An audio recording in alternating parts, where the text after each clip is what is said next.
Bismillahirrahmanirrahim. Assalamualaikum warahmatullahi wabarakatuh. Materi untuk hari ini adalah teks anekdot. Mungkin ada beberapa tujuan pembelajaran mengenai isi anekdot, mengidentifikasi, menganalisis, kemudian sampai struktur teks anekdot. Apa itu teks anekdot? Teks anekdot sebuah cerita atau kisah yang mengandung sifat lucu, gitu ya. Nah, di sini ada contoh teks anekdot dengan judul dosen yang juga menjadi pejabat. Di sana ada dialog antara Tono dengan Udin. Kemudian di sana ada unsur humornya. Kemudian di sana juga ada pokok permasalahannya. Kemudian ada kritik yang disampaikannya.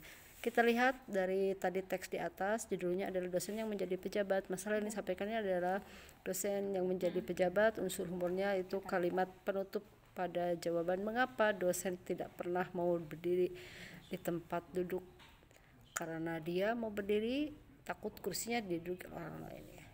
Nah, kemudian di sini tentunya ada perbedaan antara teks anekdot dan humor, gitu ya, baik dari ide ceritanya, dari isinya, dari fungsi, makna, dan bentuknya. Nah, kita lanjut ke strukturnya. Struktur teks anekdot di sini ada abstraksi, ada orientasi, krisis, reaksi, dan koda ini. Dimana abstraksi adalah gambaran awalnya, orientasi itu adalah pengenalannya, krisis itu adalah solusinya, dan krisis itu adalah pokok persoalannya, kemudian reaksi, solusinya, dan koda itu adalah penutupnya. Di sini juga dicontohkan ada tentang contoh teks anekdot aksi maling tertangkap CCTV. Di sana ada dialog antara pelapor, polisi, dan antara pelapor dengan polisi. Nah, kemudian di sini unsur kebahasaannya pada teks anekdot di sini ada beberapa, ada 5 ya. Di antaranya satu, menggunakan kalimat dengan pernyataan masa lalu. Kemudian di sini yang kedua itu ada kalimat retoris, di mana kalimat retoris itu adalah sebuah kalimat tanya yang memang tidak memerlukan jawaban. Yang ketiga, menggunakan konjungsi yang menyatakan hubungan waktu atau disebutnya konjungsinya temporal di sini ya. Kemudian menggunakan kata kerja aksi, gitu, di mana setiap kata kerja pasti melakukan action ya, aksi begitu. Kemudian menggunakan kalimat seru.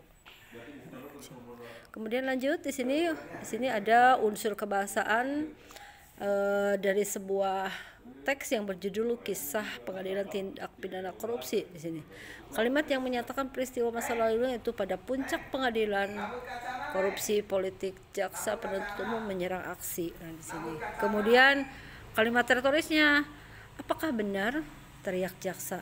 Nah, itu juga tidak perlu jawaban di sini. Kalimat tanya yang tidak membutuhkan jawaban, sehingga itu adalah kalimat retorisnya.